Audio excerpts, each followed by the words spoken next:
नमस्कार, news state देख रहे हैं आप। पहाड़ समाचार में मैं हूं आपके साथ पूजा खंडूरी। खबरों की शुरुआत बड़ी खबर के साथ और देहरादून से इस वक्त की बड़ी खबर है। कल राज्य भर में चक्का जाम रहेगा।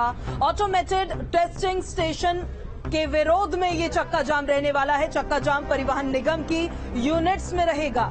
चक्का जाम महानगरों में सिटी बस पर भी हड़ताल रहने वाली है। बड़ी खबर इस वक्त की हम आपको बता रहे हैं। देहरादून से इस वक्त की बड़ी जानकारी है। कल राज्य भर में चक्का जाम रहने वाला है। ऑटोमेटेड टेस्टिंग स्टेशंस जो है उनका विरोध है, जिसके चलते ये चक्का जाम रहेगा।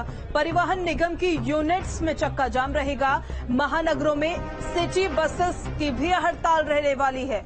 इस वक्त की बड़ी खबर देहरादून से आपको बता रहे हैं। कल से शीतकालीन सत्र की भी शुरुआत होनी है और देहरादून में कल राज्य भर में चक्का जाम रहने वाला है। ऑटोमेटेड टेस्टिंग स्टेशन का विरोध है, जिसकी वजह से ये चक्का जाम होना है।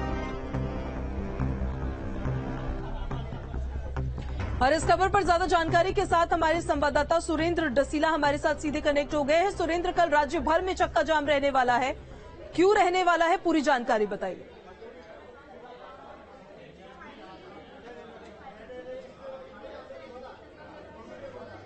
वाहन हैं वो हटाए जाएंगे और अनफिट जो वाहन हैं, कमर्शियल वाहन जो हैं, उनको हटाया जाना। 31 दिसंबर ये आखिरी डेट है और इसके लिए बाकायदा कैबिनेट से फैसला भी हुआ था और उसके बाद भी इसमें बड़ा विरोध हुआ था। और अब परिवहन विभाग ने ये जारी कर दिया है, जो ऑटोमेटेड फिटनेस सेंटर होंगे वहां पर लोग अपने वाहनों को फिट करवा सकते। उसको बंद करने की कोशिश करेगा। जबरन लोगों को जो गाड़ियां चलाना चाहते हैं उनकी गाड़ियों में दिक्कत करेगा, उसके खिलाफ डीएम एसएसपी कार्रवाई करें, इसके लिए निर्देश दिए गए हैं। और क्योंकि बड़े पैमाने पर प्रदेश भर में कल ये हड़ताल हो सकती है, इसकी वजह से लोगों को दिक्कतें हो सकती हैं।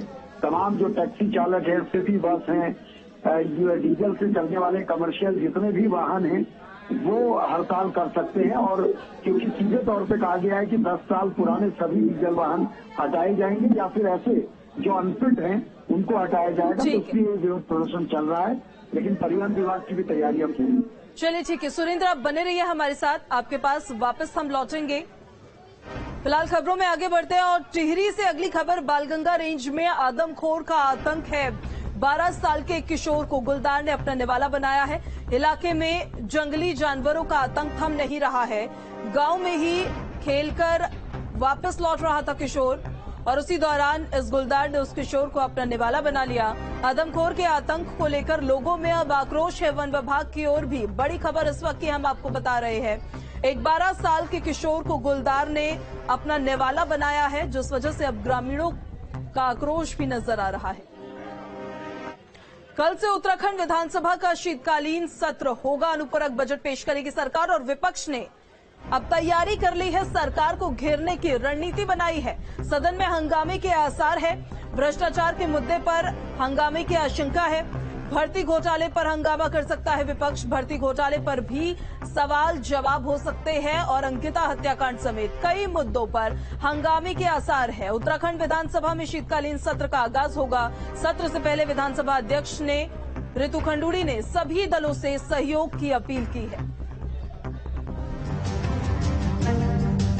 मंगलवार से उत्तराखंड विधानसभा के शीतकालीन सत्र का आगाज होने जा रहा है, जिसमें सरकार अनुपूरक बजट पेश करेगी।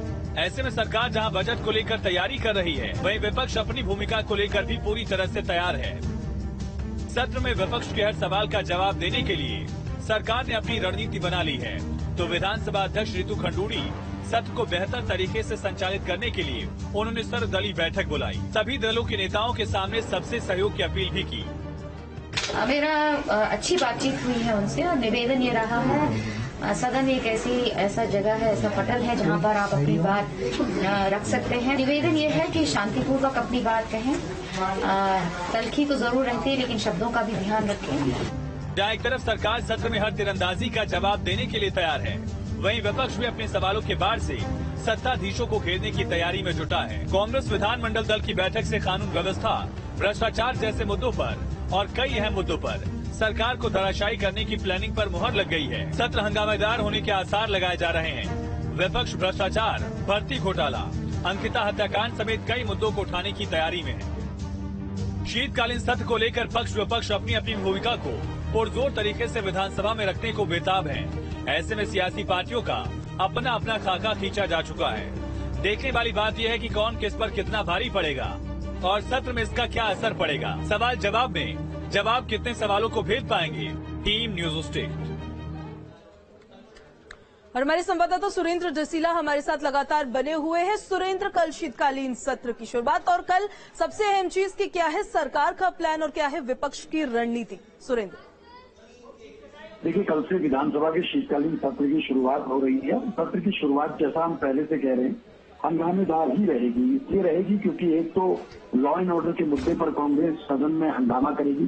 नियम 310 के तहत कांग्रेस चर्चा की मांग करेगी और इस दौरान काफी गहमागहमी देखने को मिल सकती है, क्योंकि अंकिता भंडारी हत्याकांड हो, इसके अलावा यूपी SSC की भर्तियां हो, विधानसभा बैकडोर भर्ती हो या अन्य मामले हो जिनमें कांग्रेस मुद्दे पर चर्चा की मांग करेगी और सदन में हंगामा करती हुई नजर आएगी। इसके साथ ही सरकार की कोशिश रहेगी कि विपक्ष के जो हमले हैं उनको काउंटर किया जा सके, विपक्ष के हर प्रश्न का बेहतर तरीके से जवाब दिया जा सके। और इसके साथ ही कल 4 बजे सप्लीमेंट्री बजट जो करीब 4800 करोड़ रुपए का होगा, मार्च 2023 तक के लिए व्यवस्था होगी वित्त की, तो उसे भी कल सदन के पटल पे रखा जाएगा।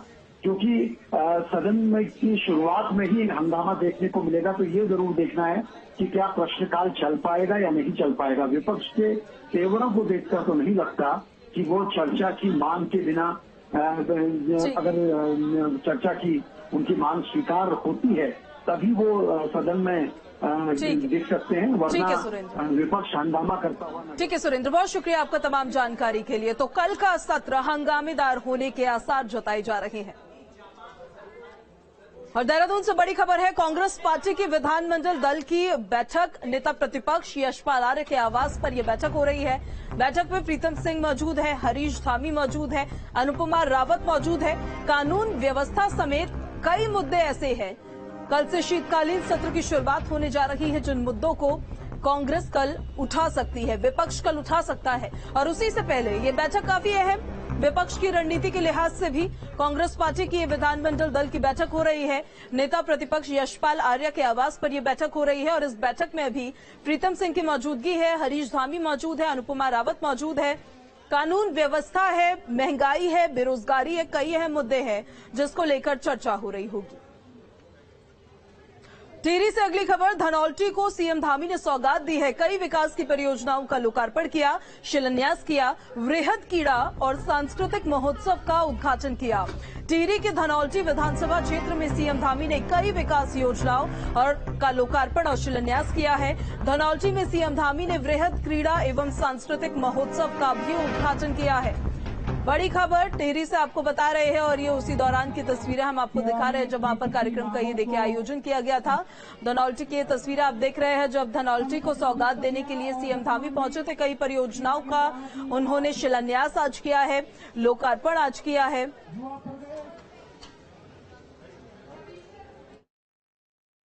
भाइयों बहनों, आज यहाँ पर 126 करोड़ रुपए की योजनाओं का लोकार्पण और शिलान्यास हुआ है और मैं आप सबको बधाई देता हूं कि लंबे समय से एक हमारी जो परियोजना है,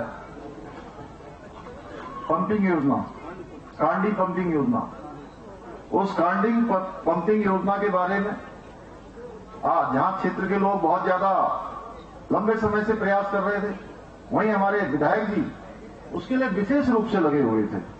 सभी लोगों ने जो है, और इनका विशेष आग्रह भी था कि आज इस योजना के शिलान्यास के अवसर पर मुझे अवश्य ही रहना है, इन्होंने ऐसा कहा था। खेल और सांस्कृतिक मेले जहां हमारे ग्रामीण क्षेत्र के, हमारे सभी क्षेत्रों के आसपास के क्षेत्रों को, हमारे बच्चों को, छात्र छात्राओं को एक बहुत शानदार मंच यहां पर उपस्थित करवाते हैं। इससे जहां हमारी लोक संस्कृति बढ़ती है और लोक संस्कृति को आगे बढ़ाने का भी, पीढ़ी दर पीढ़ी आगे बढ़ाने के लिए भी इस प्रकार के आयोजन, इस प्रकार के मेले, इस प्रकार के महोत्सव हमारे लिए बहुत ही महत्वपूर्ण है। इस बार हमने प्रयास किया कि जिसको लंबे समय से हमारे उत्तराखंड के कोने कोने में लोग अलग अलग नामों से इसको मनाते हैं, तो इस बार इगास बहुत धूमधाम से मनाया जाना चाहिए। ये बूढ़ी दिवाली धूमधाम से मनाई जानी चाहिए। इसलिए मैंने तय किया कि दीपावली के अगले दिन ही हमने उस दिन सार्वजनिक अवकाश घोषित कर दिया। उसके पीछे हमारा हेतु था कि हमारे जो देश में, प्रदेश में अनेकों स्थानों पर जितने भी जन हमारे रहते हैं, प्रवासी उत्तराखंडी रहते हैं, वह सब भी अपने अपने गांव आए, अपने अपने घरों में आए और धूमधाम से इस पर्व को मनाएं। उत्तराखंड के पूर्व सीएम तीरथ सिंह रावत ने दिल्ली के म्युनिसिपल कॉर्पोरेशन चुनाव में बीजेपी प्रत्याशी के समर्थन में प्रचार किया। जनता से बीजेपी प्रत्याशी को जिताने की अपील की है। इस दौरान उन्होंने मसाज वाले वीडियो और बजट घटाने को लेकर आम आदमी पार्टी की सरकार पर निशाना भी साधा। एमसीडी में फिर से बीजेपी की सरकार बनने का वो दावा करते नजर आए। दिल्ली के जो एमसीडी का चुनाव हो रहा है, उसमें एक क्षेत्र में गया था। वहां देखने को मिला एक तरफा चुनाव भारतीय जनता पार्टी के पक्ष में, पूरी तरह जन सैलाब उमड़ पड़ा था। निश्चित है कि फिर पुनः भारतीय जनता पार्टी काबिज होगी कि वास्तव में बजट बढ़ता है, घटता नहीं है। और जो दिल्ली सरकार ने बजट घटाया है, ये जनता के साथ खिलवाड़ किया है। हल्द्वानी में कूड़ा फैलाने पर हाईकोर्ट सख्त नजर आया। कूड़ा गाड़ियां कर्मचारियों के कब्जे से मुक्त कराए, कहा कूड़ा गाड़ी को रिलीज नहीं करने पर एफआईआर दर्ज हो। ये स्वीकार नहीं किया जा सकता कि पूरे शहर को बंधक बना लिया गया है। सभी हड़ताली 7 यूनियनों को नोटिस करें। मामले की 30 नवंबर को अगली सुनवाई अब होगी। अगली तारीख 30 नवंबर की दी गई है। हाईकोर्ट की तरफ से सख्त रुख यहां पर नजर आया है। हल्द्वानी में कूड़ा फैलाने पर हाईकोर्ट ने सख्ती दिखाई है और कूड़ा गाड़ी कर्मचारियों के कब्जे से मुक्त कराए, ये निर्देश दिया गया है। कूड़ा गाड़ी को रिलीज नहीं करने पर एफआईआर उनके खिलाफ दर्ज कराने के भी निर्देश दिए गए। उत्तराखंड पुलिस के कांस्टेबल को धामी सरकार ने बड़ा तोहफा दिया। उत्तराखंड पुलिस में सेवा दे रहे 1611 कांस्टेबलों को शासन ने प्रमोशन का तोहफा दिया है, जिन्हें कांस्टेबल से हेड कांस्टेबल पद पर प्रमोट किया गया है। इन कांस्टेबल्स की सूची जारी की गई है, जिससे पुलिस कर्मियों में अब खुशी की लहर है। सशस्त्र पुलिस पीएससी में शीघ्र पदोन्नति की जाएगी। वहीं डीजीपी अशोक कुमार ने सभी पदोन्नत पुलिस कर्मियों को बधाई दी। कहा कि हेड कांस्टेबल पद पर पदोन्नति मिलने से पुलिस जवानों का मनोबल बढ़ा है। जल्द ही नागरिक पुलिस के शेष 380 पदों को अब शिथिलीकरण लेकर भरने का प्रयास किया जाएगा।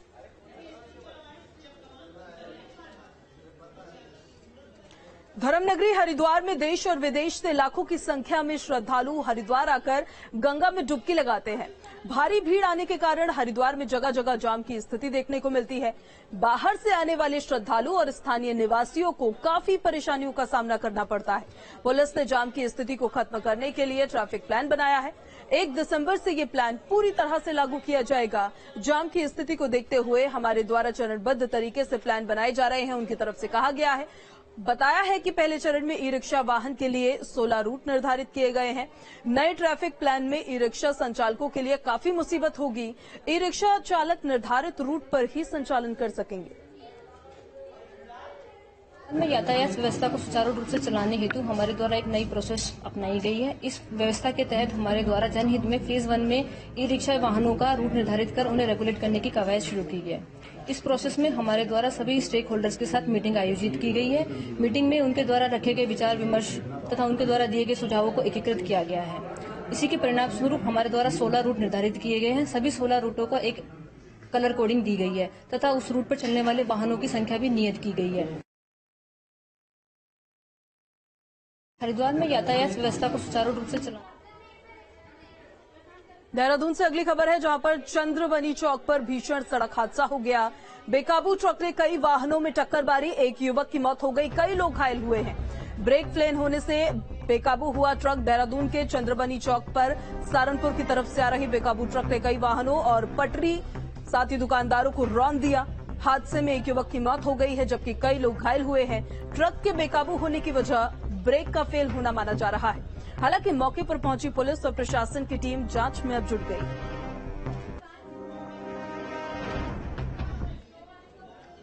तो ये उसी दौरान की तस्वीर हम आपको दिखा रहे हैं। एक युवक की मौत हो गई है। इस हादसे में कई लोग घायल बताए जा रहे हैं।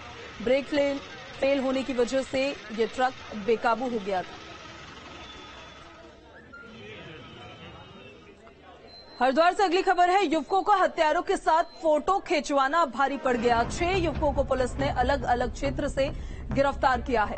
इन युवकों के पास से 5 अवैध तमंचे और लाइसेंस्ड बंदूक बरामद की गई। पुलिस ने आरोपियों को जेल भेजा है। हरिद्वार में पुलिस ने 6 शातिर युवकों को गिरफ्तार किया है और उनके कब्जे से अवैध तमंचे और एक लाइसेंस्ड बंदूक बरामद की है। बताया जा रहा है कि इन सभी युवकों ने हत्यारों के साथ फोटो खिंचवा रखी थी, जिसके आधार पर पुलिस ने इनको भी गिरफ्तार कर लिया और जेल भेज दिया। और जब पुलिस इन तक पहुंची तो इनके पास से भी लाइसेंस्ड बंदूक बरामद की गई।